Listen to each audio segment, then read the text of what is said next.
بدلتے معیار۔ آج باجی اپنے دیور وجدان کی شادی کا کارڈ دینے میرے گھر آئی۔ اس وقت میں گھر کے کاموں میں مصروف تھی۔ ارے گڑیا، یہ کیا، تم خود گھر کی صفائی کرتی ہو؟ جی باجی، اب میں اپنے گھر کی صفائی خود کرتی ہوں، اس نے فخریہ بتایا۔ لیکن وہ خوش ہونے کی بجائے تشویش سے اسے دیکھنے لگی اور فوراً کہا، دیکھ گڑیا، یہ ٹھیک ہے کہ اماں بابا گزر چکے ہیں، مگر اللہ سلامت رکھے ہمارے بھائی کو، ان کے دم سے آج بھی ہمارا میکا قائم ہے۔ اگر خرچے پانی کا کوئی مسئلہ ہے تو یہ پیسے رکھو۔ ہائے نہیں باجی، یہ سب تو میں اپنی خوشی سے کرتی ہوں، اللہ تعالیٰ کا شکر ہے کوئی مالی مسئلہ نہیں۔ وہ تو کام والیوں کی چھٹیوں سے تنگ آ کر میں نے کام والی رکھنا ہی چھوڑ دیا، مگر ان کے تاثرات سے لگ رہا تھا کہ وہ اس کی وضاحت سے ذرا بھی مطمئن نہیں ہوئی ہے۔ باجی کے گھر جاتے ہی یہ خبر بریکنگ نیوز کی طرح سارے خاندان میں وائرل ہو گئی کہ گڑیا کے حالات بہت خراب ہو گئے ہیں، کوئی کام کرنے والی نہیں، بیچاری گڑیا گھر کا کام خود کرتی ہے۔ پھر کیا تھا، جٹھانی، دیورانی، بڑی نند، چھوٹی نند، منجلی بھاوج، سبھی نے فون کر کے کام والی نہ ہونے کی وجہ سے پہلے تو اظہار تعزیت کی، پھر دبی دبی زبان میں میاں کی آمدن کا کریت کریت کر عجیب و غریب سوالات پوچھتی رہی۔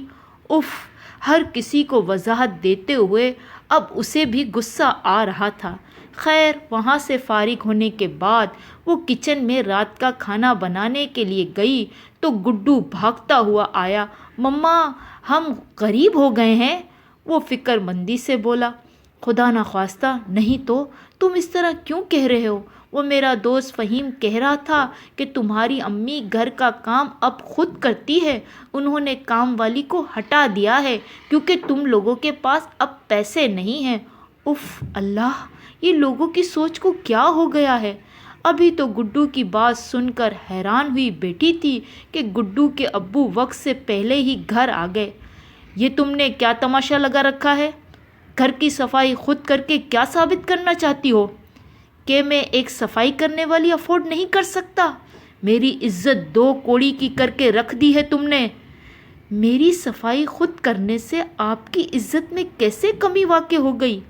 آج تمہارے بھائی دفتر آئے تھے یہ معلوم کرنے کہ میں کسی کے چکر میں تو نہیں ہوں، گھر میں رقم کم فراہم کر رہا ہوں جس کی وجہ سے تمہیں صفائی کرنا پڑتی ہے۔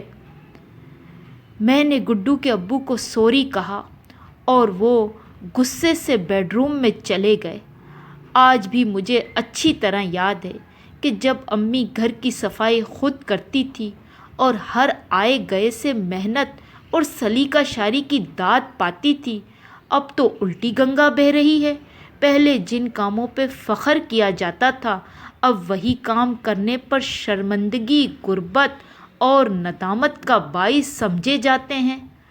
وقت کے ساتھ جہاں بہت کچھ بدلا تھا وہاں معاشرے میں اچھائی اور برائی کے معیار بھی بدل گئے تھے۔ اس نے دل برداشتہ ہو کر کل سے ایک ملازمہ رکھنے کا ارادہ کر ہی لیا۔ لوگوں نے زندگی کے اصول بدل ڈالے اور ہمیں آج تک خبر نہ ہوئی، ہم اسی زندگی پہ مرتے رہے جو یہاں چین سے بسر نہ ہوئی۔ اگر کہانی پسند آئی ہو تو پلیز لائک اور سبسکرائب لازمی کیجیے گا۔ کہانی سننے کا شکریہ۔